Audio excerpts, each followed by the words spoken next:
sou outra pessoa agora. Júlia, Lola, Júlia. Arrasou!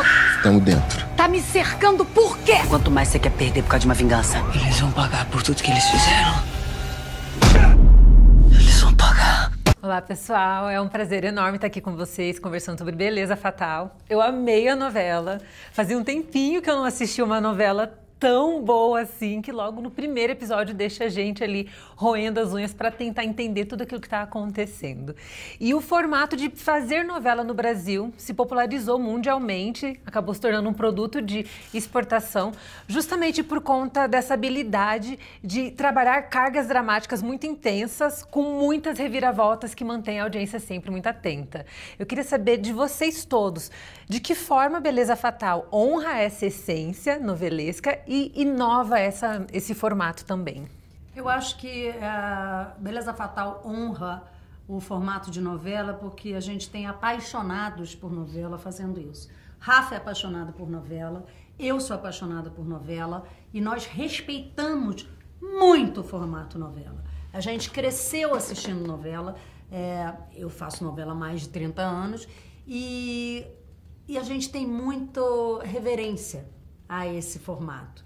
E, ao mesmo tempo, a gente traz o Rafa, que é um cara que traz inventividade para essa novela. Ele traz novidade, ele traz a cultura pop, ele traz os memes, ele traz o thriller, que é a característica do Rafael. Então, ele traz a assinatura dele muito forte, que faz essa novela ser não só para um público que sempre amou novela, como um público que vai descobrir a novela. E a gente acha que fazer um público novo descobrir a novela é uma homenagem nossa às novelas, que a gente quer que existam para sempre. Essa coisa da assinatura vem pra mim, acho que até da minha infância, quando eu assistia novelas, e é engraçado como brasileiro, pra mim novela é que nem futebol, né? O brasileiro entende, é um assunto que todo mundo sabe. Fala, não pode fazer isso. Todo mundo é técnico de futebol e autor de novela. Todo mundo sabe o que tinha que acontecer, né? E eu lembro que eu, antes de gostar de ler ou de ir ao cinema e de ir ao teatro, eu gostava de ver novelas. E o que eu achava mais maravilhoso, como ela falou, essa reverência, é que quando anunciavam uma novela de Gilberto Braga, eu sabia o que ia vir. E uma novela de Silvio de Abreu era diferente da do Gilberto Braga. Uma novela de Glória Pérez é diferente. Ou seja, foi a primeira vez que eu vi essa ideia da marca de um autor, de um jeito de um autor contar uma história. Que você também tem na literatura, mas eu ainda não sabia disso na época, quando eu tinha, sei lá, 5 anos de idade. Outro dia, numa entrevista, qual é a primeira memória que você tem? Eu lembrei do Cadeirudo. Aí eu fui ver quantos anos eu tinha do Cadeirudo na Indomada. Eu tinha 4 anos de idade, 4, 5 anos de idade. E eu lembro que eu morria de medo, óbvio, do Cadeirudo. Então, eu acho que pra mim sempre teve essa força muito grande de poder contar uma história com uma marca autoral e ao mesmo tempo trazendo, acho que, coisas novas, como a Maria falou, do pop, mas, por exemplo, o humor. Eu acho que Beleza Fatal é uma novela muito bem humorada, uma novela divertida, ela não é uma novela pesada. Ainda que seja um thriller, é uma novela de suspense, com muitas viradas, muita cena de ação, muita morte, mas, apesar disso tudo, é uma novela divertida. E era algo que eu também queria trazer. E tratar de temas que eu nunca tinha visto. Temas que eu acho que são contemporâneos. Então é quase que uma realização de uma novela, daquele novelão clássico que a gente gosta dos anos 90, anos 2000, mas com assuntos de 2025. Essa que é a ideia. E uma coisa que o Rafa fala dessa leveza, porque tem esse humor ácido do Rafa, que é extraordinário, que a gente já vê em alguns livros dele, e que está muito presente. A Lola é uma peste, uma pessoa horrorosa. Mas você não morre. Não fala você assim. Está no time da Camila Pitanga, Não que faz a fala OAB assim. para defender a Lola. Mas ela é uma vilã que você chora de rir. E em alguns momentos você vai chorar de chorar, porque ela é muito humana. Eu acho que isso que o Rafael construiu. Personagens tão críveis e tão humanos e tão multifacetados, né? Que você se apaixona por todos eles. E você até perdoa algumas vezes as loucuras que eles fazem. E ao ser uma novela pensada para o streaming, a gente tem um formato que traz tudo isso desses elementos tradicionais da novela, mas existe um objetivo da retenção dessa audiência. Então, é um formato que não te dá muito respiro. A gente tem ali, os ganchos são muito bons, as viradas são muito boas, não tem espaço calmo nesse texto, Não. né? Tem uma ousadia ali e um dinamismo que é muito por esse formato também, pensado nessa audiência de streaming. Né? Não tem aquela cena, dona Helena, um cafezinho? Não tem. E ainda como propósito, né? Quando você tem um projeto como esse, que é exemplar como? Tem esse exemplo perfeito do melhor da nossa dramaturgia, esse exemplo perfeito do melhor dos nossos talentos, do nosso elenco. O pensamento foi, vamos entregar um valor de produção que tivesse como ser competitivo globalmente, porque também era oportunidade numa plataforma internacional como a Max mostrar para o mundo o exemplar do nosso melhor trabalho na tradição do que vem acontecendo nos últimos anos do audiovisual brasileiro, que ele vem desafiando a conquista desse espaço internacional. Então, Beleza Fatal entra com esse propósito de desafiar e ampliar nossos horizontes aí no mundo, né? Com um know-how que só a gente tem aqui no Brasil, né? Novela só a gente sabe fazer. Exatamente, eu concordo muito. Depois a gente vai chegar numa pergunta que eu tenho mais específica sobre isso, mas eu queria muito saber sobre a vilã Lola, Rafa, porque que história é essa de que ela é inspirada na sua mãe? Quais são os elementos chaves que você trouxe das características da sua mãe e como que você criou essa personagem, que é bem isso que a Maria falou, a gente ama, a gente odeia, a gente fica num arranca-rabo com essa personagem, porque a gente nunca sabe exatamente o que sentir dela. Porque em alguns momentos ela é extremamente humana. Até que então ela passa uma rasteira em todo mundo e deixa a gente com aquele ponto de interrogação. Fala pra mim sobre isso e sobre essa inspiração tão inusitada. Então eu quis pensar numa vilã que fosse divertida. Minha mãe é uma mulher muito divertida. E eu quando pensei... e pra mim o bom vilão é aquele que você entende a origem dele, né? Assim, você entende por que ele é desse jeito.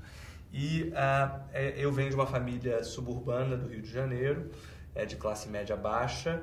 Minha mãe vendia roupa e queria ser advogada, mas não pôde fazer direito porque não era profissão de mulher para os avós, né? Assim. Então não deixaram que ela fizesse direito, então ela vendia roupa no próprio condomínio, que é uma coisa que a Lola faz ali, apresenta. Então eu tinha muito forte essa ideia de uma mulher muito ambiciosa, muito dona de si, muito autoconfiante, que é o que a minha mãe é, que queria alçar voos maiores do que a vida que ela tinha ali permitia. Foi assim que minha mãe matou meu pai, tô brincando. Meu pai tá vivo e eles são casados até hoje, tá tudo certo. Então é parcialmente inspirado, não é totalmente. Ela não matou ninguém. Não matou ninguém, minha mãe nunca matou ninguém. Mas ela sempre teve essa sede meio de viver e de lutar pelas coisas, o que honestamente para mim foi muito importante. Assim, eu acho que eu até sou um escritor diferente do que se espera às vezes de um escritor, que às vezes é muito abstrato. Para mim o trabalho de escritor é um trabalho muito concreto, porque eu aprendi com meu pai dirigia caminhão, minha mãe vendia roupa. Então eu aprendi no trabalho braçal, então para mim escrever é sentar e escrever, é ofício, é um trabalho. Então isso eu acho que me ajudou muito e eu levo isso para a Lola, e por isso que eu defendo de algum modo a Lola. É uma mulher que ela tem uma ambição muito grande. Aí, claro que isso minha mãe não faz, mas a Lola faz, que é estar disposta a passar por cima de tudo para chegar onde ela quer. Além disso, minha mãe solta frases, ela fala meio sem pensar, e ela solta frases que são icônicas, que eu venho escutando ao longo dos anos, e que por isso mesmo eu quis colocar na boca da personagem Lola, que são frases às vezes até politicamente incorretas e tal, mas que eu fui colocando ali e que na voz da vilã ficam divertidas. Mas eu juntei um pouco a mãe também, para falar a verdade, com a sogra, porque a minha sogra é dona de uma clínica de estética, então eu tive a ideia de fazer desse mundo da beleza, juntando esses dois mundos. E eu vou contar uma história curiosa que eu ainda não contei para ninguém, vou contar só para você então. Que quando a Camila entrou, a Camila Pitanga, que faz a Lola brilhantemente, ela é uma pessoa muito racional, né? E que é diferente da Lola, que fala o que dá na telha. Fala ela fala e depois ela pensa o que ela falou, né? E ela não mede muitas consequências do que ela fala. E aí nisso, numa das primeiras leituras, a Pitanga leu e falou: poxa, Rafa, mas ela fala sem pensar e tal. Eu falei: vou te apresentar minha mãe. Eu apresentei minha mãe começou ainda muito educada, né, falando ali, com o tempo, tomando vinho, foi se soltando e revelando a verdadeira face. E uma bela hora, a minha mãe falou: não, é porque realmente o Rafa é besteira, que parece comigo, tal, não parece nada, mas eu vendia roupa e tal. E aí a Pitanga falou: Mas, Adriana, quais são os métodos? Qual era a sua estratégia para fazer as mulheres do condomínio comprarem a roupa que você vendia? Porque ela falava, eu comprava a roupa e vendia para as pessoas do meu condomínio. Qual era a estratégia, qual era o método que você usava? Minha mãe, juro, sem pensar, falou assim, a estratégia era eu. Eu vestia a roupa, todo mundo me via maravilhosa naquela roupa e queria comprar aquela roupa. E naquele instante a Pita falou, entendi. Ou seja, é um absurdo, a pessoa tem que ter uma autoestima absoluta para falar isso. Tanto que na Lola Land tem Eu Me Amo, né? Que é uma frase que minha mãe fala. Que é, exatamente, eu sei. De mamãe, eu me amo. Eu me amo. Então, assim, então é nesse sentido, é num lugar de brincadeira,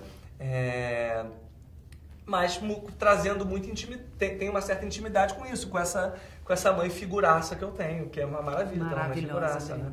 E tem essa fala exatamente num dos episódios que a Lola fala sobre os produtos, os cosméticos dela. Eu lembrei exatamente da cena em que ela fala isso. Eles vão me ver usando e eles vão ver como eu sou maravilhosa e vão querer usar os meus produtos também. Claro. Maravilhoso, amei. É quase um easter egg, né? Exatamente.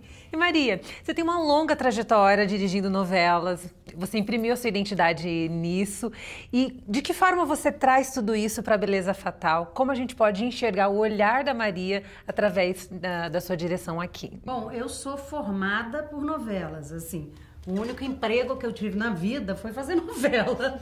Então, eu acho que eu trago o prazer e a vontade de fazer novela. Eu só sei trabalhar com muita alegria e muito tesão. Eu acho que eu trago, quando me junto com o Rafa é um cara muito igual a mim. A gente tem muita alegria de viver e muita alegria no nosso ofício.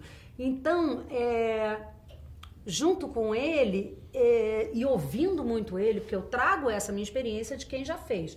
Então, eu sei coisas que dão certo, que não dão certo. Às vezes eu falo, ó, isso não vai dar certo, isso vai dar certo, isso funciona em novela, isso não funciona em novela. Eu trago minhas ideias e minha experiência. Mas no encontro com o Rafa, eu ganho essa juventude e esse pop e esse thriller do Rafa que fica assim, tipo meio casamento perfeito. A gente brinca que é marido e marida, eu brinco que a gente é Denis Carvalho e Gilberto Braga, porque tem esse encontro e um encontro com escuta, né? Ele me ouve, eu ouço ele, a gente às vezes brinca, então concordamos em discordar disso. Tá? Que a gente tem que concordar com tudo, mas era uma relação muito baseada no diálogo. Aliás, eu tenho que dizer que eu acho que esse projeto, de todos os audiovisuais que eu já fiz, é o que eu mais me senti respeitado pela direção e pela produção, no sentido de as decisões de produção que tem que ser tomadas, as decisões de direção, ou seja, às vezes a gente discordava. Sim. Mas é sempre com respeito, sempre com diálogo, que é muito importante. Né? Exatamente. Então eu acho que eu trago, e foi muito importante isso com a Georgia também, quando a gente sentava para fazer o planejamento. A Georgia é excelente de planejamento.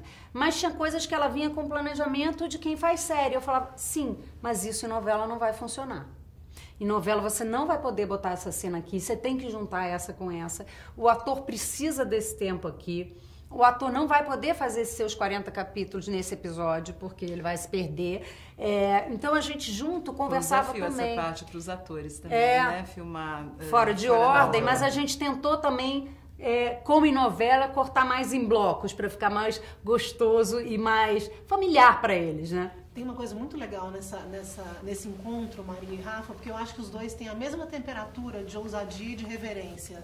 Eu acho que né, a Maria, ela brilha nesse lugar, porque existe uma admiração, existe uma falta de vergonha. Vocês também não têm muita vergonha assim como a novela? Não, a gente é sem vergonha. Vocês são sem vergonha. A gente não se leva a sério. Não, eu acho isso uma não vergonha. se leva a sério, sabe? exatamente. Não tem constrangimento, parece que tá todo mundo despido mesmo, né? Não tem...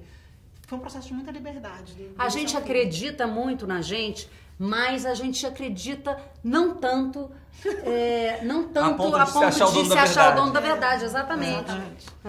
É o que você falou, a gente não se leva a sério. Terapia, vamos Ai, gente, que bonito. Liga, por favor. Oi, meu nome é Rafael, eu tô aqui. Eu não faço novela há 3 meses. Eu conduzo aqui.